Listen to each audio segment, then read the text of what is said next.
Je voudrais à présent, Excellences, Mesdames et Messieurs, donner la parole à Son Excellence, Monsieur le Président Xi Jinping, Président de la République populaire de Chine et co-président du FOCAC.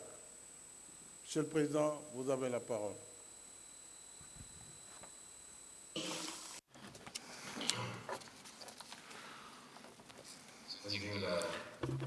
Excellences, Monsieur le Président Macky Sall, chers collègues, distingués invités, chers amis,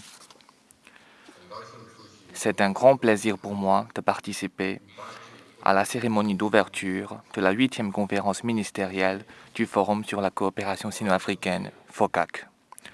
Tout d'abord, je tiens à exprimer mes sincères remerciements au président Macky Sall et au gouvernement sénégalais pour l'excellente organisation de la conférence et à souhaiter une chaleureuse bienvenue à tous les collègues et invités. Cette année marque le 65e anniversaire de l'inauguration des relations diplomatiques entre la Chine et les pays africains. Au cours des 65 ans écoulés, la Chine et l'Afrique ont noué une fraternité indéfectible dans la lutte contre l'impérialisme et le colonialisme. Frayé une voie de coopération exceptionnelle dans la recherche du développement et du redressement, et écrit un chapitre splendide de solidarité face aux changements complexes. Nous avons ainsi montré un exemple remarquable dans la construction d'un nouveau type de relations internationales. Chers amis, qu'est-ce qui fait le succès des relations sino-africaines et la profondeur de leurs amitiés? La clé se trouve dans l'esprit d'amitié et de coopération que la Chine et l'Afrique ont forgé et consolidé. Cet esprit, marqué par l'amitié sincère et l'égalité, le bénéfice mutuel et le développement commun, l'équité et la justice, ainsi que le progrès en phase avec notre époque et l'ouverture et l'inclusion, est une illustration honnête de la solidarité à toute épreuve de la Chine et de l'Afrique pendant des décennies. C'est aussi de cet esprit que jaillit la force pour ouvrir de plus belles perspectives aux relations d'amitié sino-africaines. Cette année marque aussi le 50e anniversaire du rétablissement de la République populaire de Chine dans son siège légitime aux Nations Unies. À cette occasion, je tiens à exprimer mes sincères remerciements à tous les amis africains qui ont soutenu la Chine il y a 50 ans. Je voudrais réaffirmer solennellement que la Chine n'oubliera jamais l'amitié profonde des pays africains et qu'elle poursuivra les principes de sincérité, de résultats effectifs, d'amitié et de bonne foi et de recherche du plus grand bien et des intérêts partagés. Nous travaillerons avec nos amis africains pour promouvoir et transmettre de génération en génération l'esprit d'amitié et de coopération Chine-Afrique. Chers amis, lors du sommet de Beijing en 2018, j'ai proposé de construire une communauté d'avenir partagée Chine-Afrique encore plus solide. Cette proposition a été partagée par les dirigeants africains. Depuis plus de 3 ans, la Chine et l'Afrique ont accompli des efforts communs pour mettre en œuvre effectivement les 8 initiatives majeures et les autres acquis du sommet. Un grand nombre de projets de coopération prioritaires ont été achevés. Le volume du commerce sino-africain et les investissements chinois en Afrique ont connu une croissance soutenue. Presque tous les membres africains du FOCAC ont rejoint la grande famille de la coopération dans le cadre de l'initiative La ceinture et la route. Ces progrès ont donné une forte impulsion au partenariat de coopération stratégique globale sino-africain. Un long voyage commence par les premiers pas.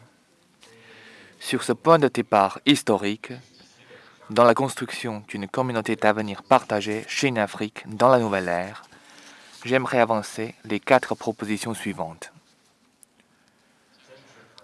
Premièrement, poursuivre la lutte solidaire contre la COVID-19.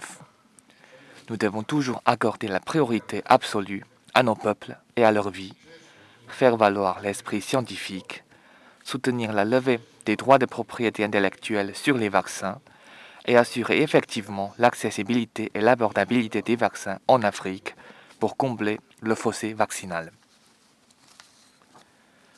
Deuxièmement,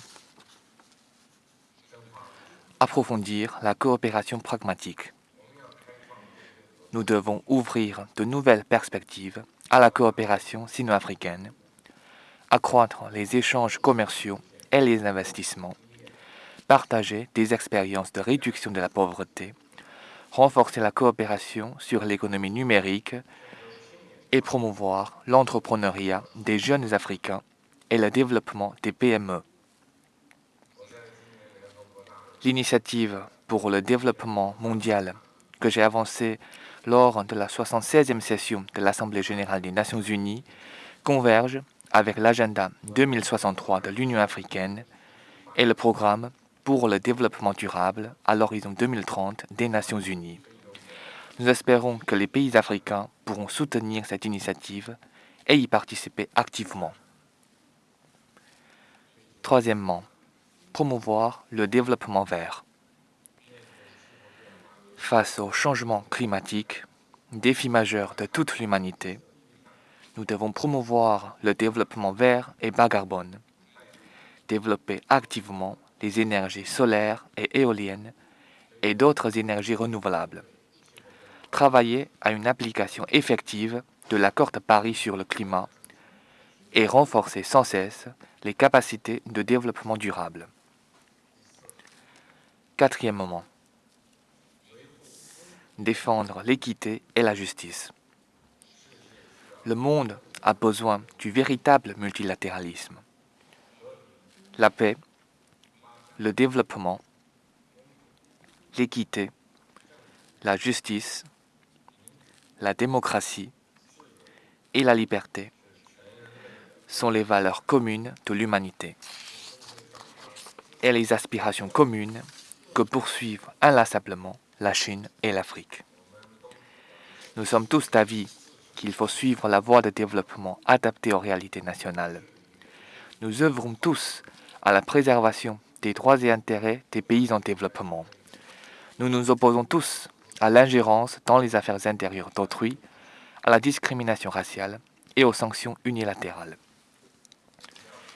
Nous devons défendre sans équivoque les propositions justes des pays en développement et traduire nos aspirations et intérêts communs en actions conjointes. Chers amis, avant cette conférence, la Chine et l'Afrique ont élaboré ensemble la vision 2035 de la coopération Chine-Afrique.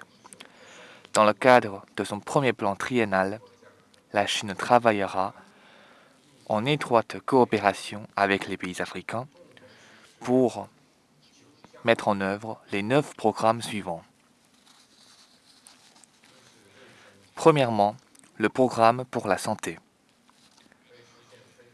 Pour contribuer à la réalisation de l'objectif fixé par l'Union africaine de vacciner 60% de la population africaine contre la COVID-19 d'ici 2022, j'annonce ici que la Chine fournira à l'Afrique 1 milliard de doses de vaccins supplémentaires, dont 600 millions sous forme de dons et 400 millions sous d'autres formes comme la production conjointe entre des entreprises chinoises et les pays africains concernés. En plus, la Chine réalisera 10 projets de santé pour les pays africains et enverra en Afrique 1500 professionnels médicaux et experts de santé publique. Deuxièmement, le programme pour la réduction de la pauvreté et l'agriculture.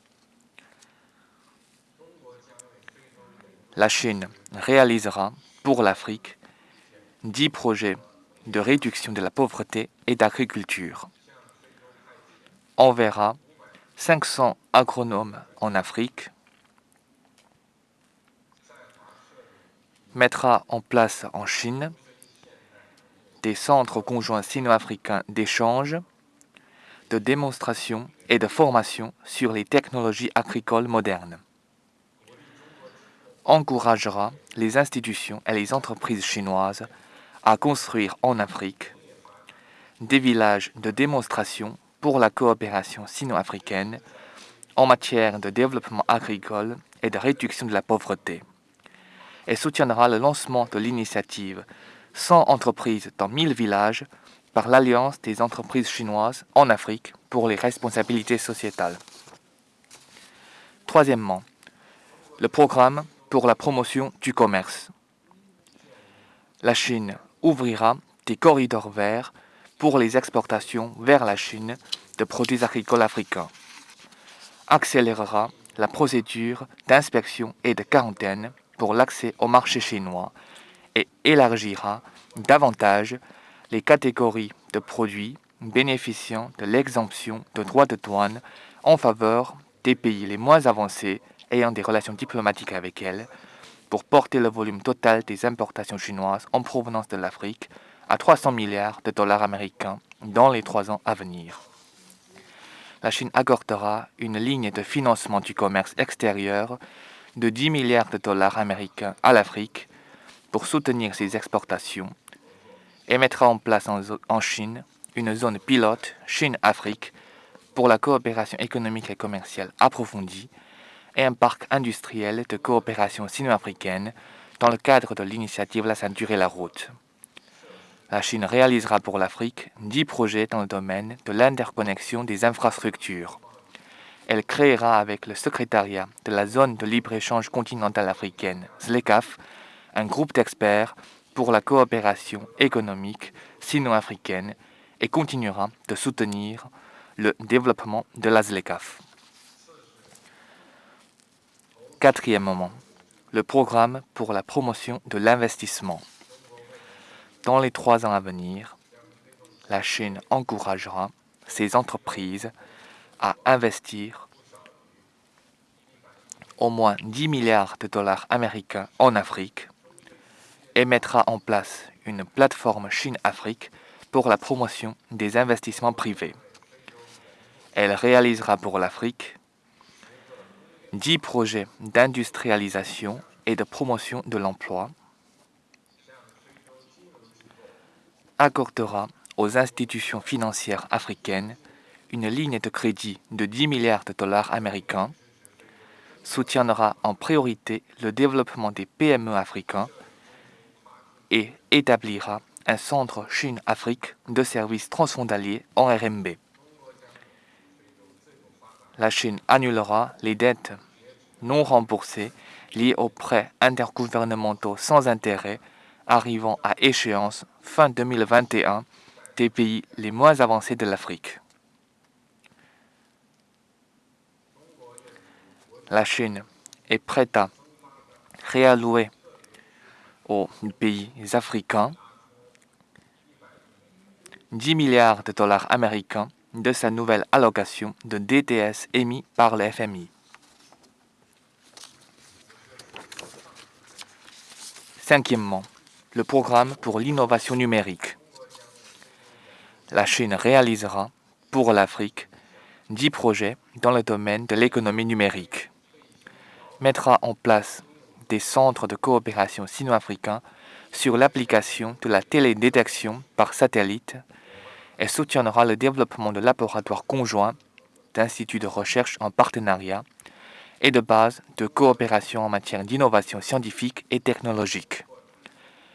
La Chine élargira la coopération avec les pays africains sur l'e-commerce Route de la Soie organisera des festivals de vente en ligne de produits africains de qualité et des activités de promotion de l'e-commerce touristique et mettra en œuvre un projet pour favoriser l'accès de 100 boutiques et de 1000 produits africains aux plateformes d'e-commerce.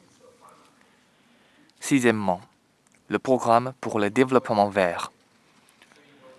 La Chine réalisera pour l'Afrique 10 projets de développement vert, de protection environnementale et de lutte contre le changement climatique, soutiendra le développement de la Grande Muraille verte et construira en Afrique des zones de démonstration de développement bas carbone et d'adaptation au changement climatique. Septièmement, le programme pour le renforcement des capacités. La Chine accordera de l'assistance à l'Afrique pour construire ou rénover 10 écoles et invitera 10 000 professionnels africains de haut niveau à des séminaires ou forums. Elle mettra en œuvre Avenir de l'avenir, plan de coopération Chine-Afrique sur la formation professionnelle et lancera le projet Train direct à l'emploi pour les étudiants africains en Chine. La Chine continuera de mettre sur pied des ateliers Luban en coopération avec les pays africains et encouragera les entreprises chinoises en Afrique à offrir au moins 800 000 postes d'emploi aux habitants locaux. Huitièmement, le programme pour les échanges humains et culturels. La Chine est prête à soutenir l'inscription de tous les pays africains ayant des relations diplomatiques avec elle sur la liste des destinations agréées pour les touristes chinois voyageant en groupe. Elle organisera des festivals du cinéma africain en Chine et des festivals du cinéma chinois en Afrique. Elle tiendra un forum Chine-Afrique sur les services des jeunes et un forum Chine-Afrique sur les femmes. Neuvièmement, le programme pour la paix et la sécurité. La Chine réalisera pour l'Afrique 10 projets dans les domaines de la paix et de la sécurité, continuera de mettre en œuvre les aides militaires à l'UA, soutiendra les pays africains dans leurs efforts visant à préserver la sécurité régionale et à lutter contre le terrorisme par eux-mêmes, mènera des exercices conjoints et des formations sur place entre les forces de maintien de la paix chinoises et africaines et développera la coopération en matière de contrôle d'armes légères et de petit calibre. Chers amis, le président fondateur de la République du Sénégal, Léopold Sédar Senghor, écrivait que nous répondons présents à la renaissance du monde. Je suis convaincu qu'avec les efforts conjugués de la Chine et de l'Afrique, la présente conférence sera couronnée d'un plein succès et générera une synergie considérable des 2,7 milliards de Chinois et d'Africains dans la construction d'une communauté d'avenir partagée Chine-Afrique de haut niveau. Je vous remercie.